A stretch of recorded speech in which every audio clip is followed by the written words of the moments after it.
اعوذ باللہ من الشیطان الرجیم بسم اللہ الرحمن الرحیم الحمد للہ رب العالمین الرحمن الرحیم اللہم صلی علی سیدنا محمد وعلی آلہ وصحبہ افضل صلواتک وعدد معلوماتک وبارک وسلم۔ کھانے کے آداب۔ اللہ تعالیٰ کا ارشاد ہے، اے ایمان والو، اچھی چیزوں سے کھاؤ جو ہم نے تمہیں عطا کیا ہے، اور اللہ تعالیٰ کا شکر ادا کرو اگر تم اسی کی عبادت کرتے ہو۔ سورہ البقرہ آیت نمبر 172۔ حضرت سلمان رضی اللہ تعالیٰ عنہ سے روایت ہے، انہوں نے کہا، میں نے تورات میں پڑھا کہ کھانے کی برکت کھانے کے بعد وضو کرنے میں ہے۔ میں نے حضرت نبی اکرم صلی اللہ علیہ وسلم سے اس کا ذکر کیا تو حضرت رسول اللہ صلی اللہ علیہ وسلم نے ارشاد فرمایا، کھانے کی برکت کھانے سے پہلے اور کھانے کے بعد بھی وضو کرنے میں ہے۔ ترمذی، ابو داؤد۔ کھانے سے پہلے اور کھانے کے بعد بھی وضو کرنے سے مراد دونوں ہاتھوں کا دھونا ہے۔ عالمگیری میں ہے کہ کھانے سے پہلے اور کھانے کے بعد ہاتھ دھونا سنت ہے۔ نجم الائمہ بخاری اور دوسروں نے کہا، کھانے سے پہلے ایک ہاتھ کا دھونا یا دونوں ہاتھوں کی انگلیوں کا دھونا سنت کے لیے کافی نہیں ہوگا، کیونکہ احادیث میں دونوں ہاتھوں کا دھونا مذکور ہے، اور کھانے سے پہلے اپنے ہاتھ کو دستی سے نہ پونچھے کہ کھاتے وقت دھونے کا اثر باقی رہے، اور کھانے کے بعد اپنے ہاتھ کو پونچھ لے تاکہ کھانے کا اثر مکمل طور پر زائل ہو جائے۔ خزانۃ المفتین۔ حضرت عمر بن ابی سلمہ رضی اللہ تعالیٰ عنہ سے روایت ہے، انہوں نے کہا، میں بچہ تھا، حضرت رسول اللہ صلی اللہ علیہ وسلم کی پرورش میں تھا، اور میرا ہاتھ برتن میں گھوم رہا تھا، تو حضرت رسول اللہ صلی اللہ علیہ وسلم نے مجھ سے فرمایا، اللہ کا نام لو اور اپنے سیدھے ہاتھ سے کھاؤ اور اپنے سامنے سے کھاؤ۔ بخاری و مسلم۔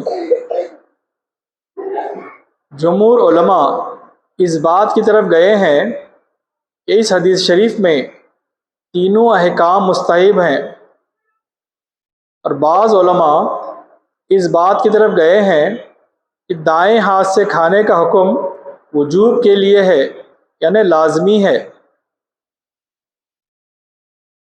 امام نووی رحمۃ اللہ علیہ نے کہا، کھانے کے شروع میں بسم اللہ کا مستحب ہونا متفق علیہ ہے، اسی طرح کھانے کے آخر میں اللہ تعالیٰ کے حمد بیان کرنا مستحب ہے۔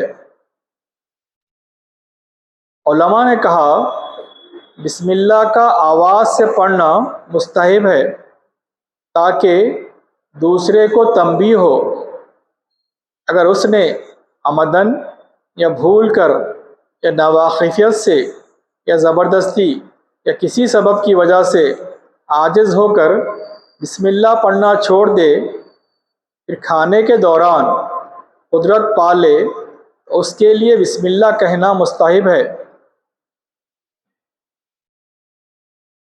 اگر جماعت کی شکل میں کھا رہے ہوں تو کھانے والوں میں سے ہر ایک بسم اللہ پڑھے۔ امام شافعی رحمۃ اللہ علیہ کا قول ہے، اگر ان میں سے کسی ایک نے بھی بسم اللہ پڑھ لیا تسمیہ حاصل ہو جائے گا۔ پانی، دودھ شہد، شوربہ، دوا اور تمام مشروبات کے پیتے وقت اسی طرح بسم اللہ کہنا ہے جسی طرح کھانے پر کہنا ہے۔ ماخوذ از مرخات عمدۃ القاری۔ صاحب در مختار اور رد المختار نے کہا کہ کھانے کی سنت ابتدا میں بسم اللہ اور آخر میں الحمدللہ کہنا ہے۔ اگر ابتدا میں بسم اللہ کہنا بھول جائے تو بسم اللہ علی اول ہی و آخر ہی کہے۔ الاختیار، جب تم بسم اللہ کہو تو اپنی آواز کو بلند کرو تاکہ تم اپنے ساتھ والوں کو تلقین کر سکو، اور حمد میں آواز کو بلند نہ کیا جائے مگر یہ کہ وہ کھانے سے فارغ ہو جائیں۔ اسی طرح کھانے پر بسم اللہ اسی وقت کہا جائے گا جب کہ کھانا حلال ہو، اور آخر میں حمد بیان کرے چاہے کھانا کیسا بھی ہو۔ خنیہ،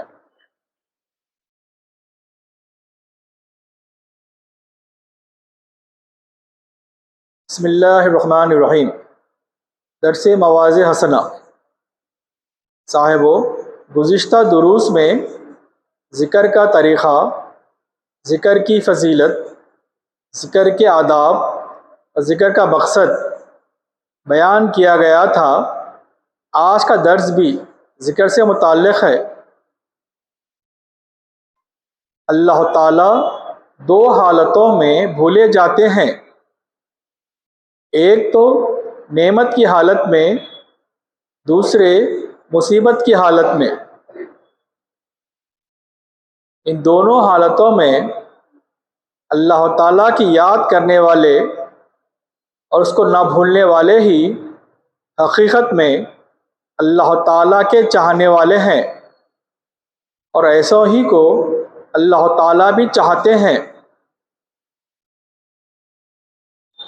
اللہ تعالیٰ کو ہمیشہ یاد کرو، تسبیح ہر وقت ہاتھ میں رہے۔ تسبیح یاد دلانے والی ہے، اس کی کچھ پرواہ نہ کرو کہ لوگ کیا کہیں گے۔ عاشق کو شرم و غیرت سے کیا کام؟ اگر ایسا ہی شرم معلوم ہو تو انگلیوں پر گنا کرو، انگلیوں پر گننا بھی سنت ہے۔ تسبیح ہمیشہ ہاتھ میں رکھیے، تسبیح ہاتھ میں رکھنے سے ذکر کی توفیق ہوتی ہے اور خدا تعالیٰ یاد آتے ہیں، اس لیے صوفیاء کرام نے اس کا نام مذکرہ یعنی یاد دلانے والی رکھا ہے۔ جنید بغدادی رحمۃ اللہ علیہ نے کمال کے بعد بھی کبھی ہاتھ سے تسبیح نہیں چھوڑی۔ کسی نے عرض کیا، حضرت اب آپ کو اس کی کیا ضرورت ہے؟ آپ نے فرمایا، جس دوست کی بدولت مجھے دولت ملی ہے بھلا میں اس کو کیسے چھوڑ سکتا ہوں؟ یہ تو بڑی بے وفائی ہوگی۔ صاحبو، دنیا کا عجیب چکر ہے، ایک کام ختم ہونے سے پہلے 10 کام پیدا ہو جاتے ہیں۔ اللہ تعالیٰ کے خاص بندے وہ ہیں جو خدا تعالیٰ کی یاد کو سب پر زیادہ اہمیت دیتے ہیں۔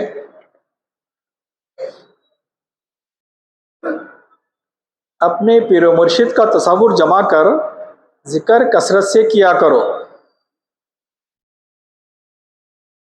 حضرت محدث گنج رحمۃ اللہ علیہ کی کتاب علاج السالکین ضرور دیکھتے رہو، اس سے ذکر کی رغبت پیدا ہوتی ہے۔ صاحبو، آج کل غفلت بہت طاری ہو رہی ہے، نفس طرح طرح کے ہیلے بہانے تراش کر غفلت میں مبتلا کرتا رہتا ہے۔ نماز با جماعت پابندی سے پڑھا کیجیے، فضول بیکار چیزوں کو ضروری نہ سمجھیے۔ جو وقت فرصت کا ملے اس کو یاد الہی میں گزاریے، یہی کام آنے والی چیز ہے،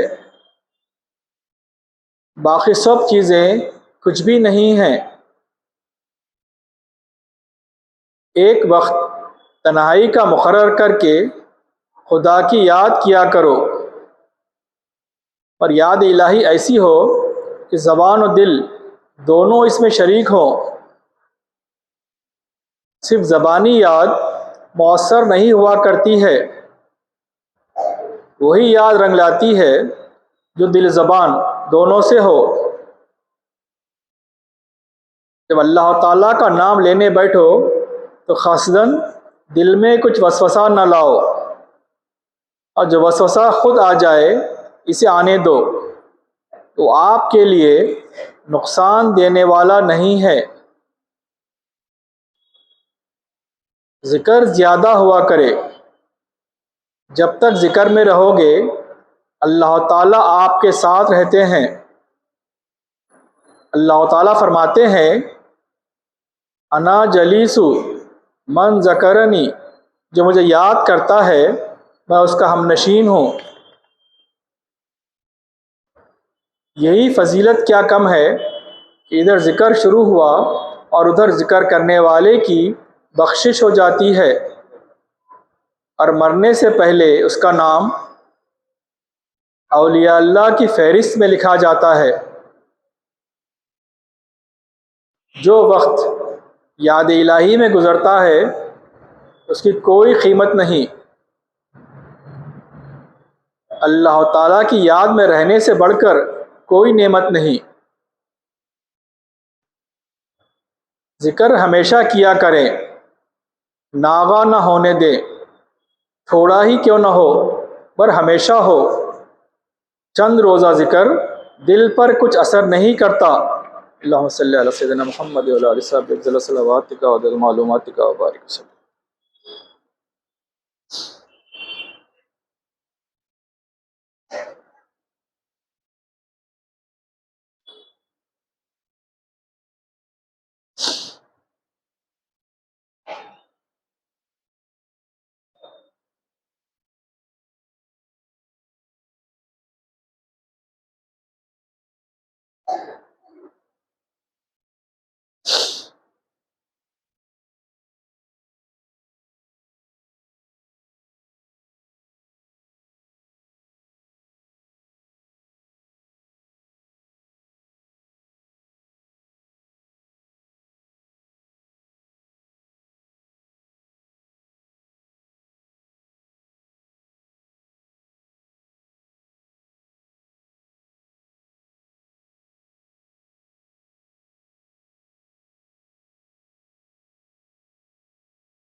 فاتحہ.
صلی اللہ تعالیٰ علی خیر خلق سیدنا محمد و علیہ وسلم اجمعین بحق حق العالمین و الحمد للہ.